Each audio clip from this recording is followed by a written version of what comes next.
Travel around the world, one of the things that people most talk about is how busy they are. It's as though we don't have 24 hours anymore in the day. Everyone is busy. Everyone is tired at the end of the day. We're all like a bunch of hamsters running in a wheel. Seem to not be getting anywhere, but we're all out of breath.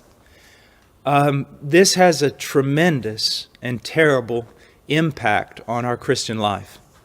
There was a secular psychiatrist, I forget his name, and I don't often quote secular psychiatrists, but he said something like this. There is a saying in English that hurry is of the devil. And he said, no, that's not true. Hurry is the devil. And what he was trying to say was simply that it's one of the things that is most doing damage to the individual, our society, our culture, and I would submit to you it's doing a great deal of damage to the church. There are so many things calling for our attention. And now that we have this explosion of the internet with Twitter and Facebook and websites and such an overload of information, we have less time than ever.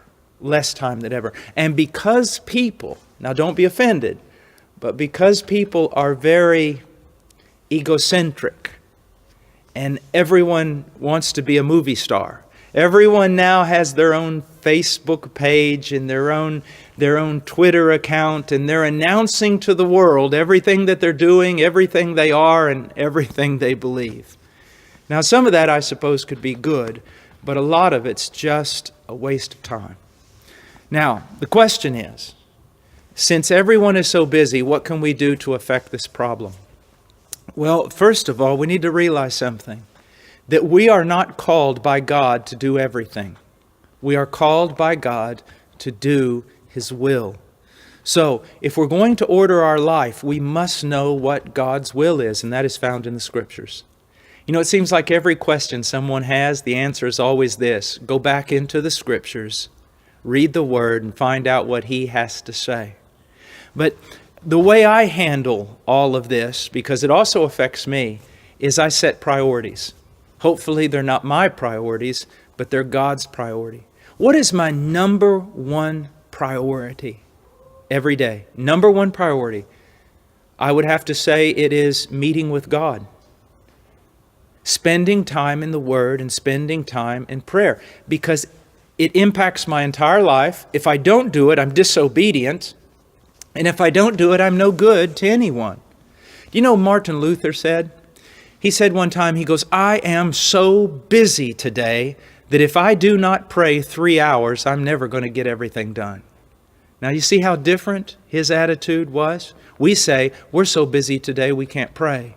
He said he was so busy he had to pray so that God would give him help and order his day and help him to get everything done. So the first thing is meeting with God in His Word and in prayer.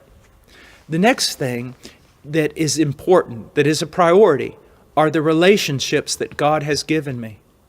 My highest relationship on this planet is with a woman, my wife. I must make sure that I'm fulfilling my duties, relational duties, friendship, communication with my wife. After that, my greatest and most important task as a father, and especially since we homeschool, is to pour my life into my children. Now, obviously, I also have to work. I work in a mission. I have a job that requires at a minimum 8 hours a day, and usually it's sometimes twice that. And so when I go to work, I work hard. I don't play around. I don't get in a lot of conversations. I work. Why? In order to get my job done so I can get back to other priorities, which are always relational. My relationship with God, my relationship with my family, my relationship with my brothers and sisters in Christ, and then my relationship with people who need Jesus Christ. I think it will really help most people if they would put meeting with God first, and then put their relationships, the relationships that God has given them, following that. Then, of course, their work that they must do in order to sustain themselves and their family. And if there's no time left, then instead of cutting out time with God, cut out your Facebook, cut out your Twitter account, cut out being on the web all the time, or on the telephone all the time, or texting all the time. Those things simply are not necessary. They simply are not. Here's something that I would like you to think about. God created us for a relationship with Him, but also horizontal relationships with others. On the day that I am about to die, and I'm laying on my deathbed,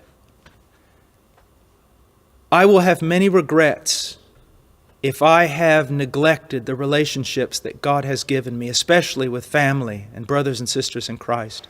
I don't think I'm going to be very, very sad if I was not able to do Twitter or was not able to maintain a Facebook page. Get your priorities together, and you'll not have much problem with time.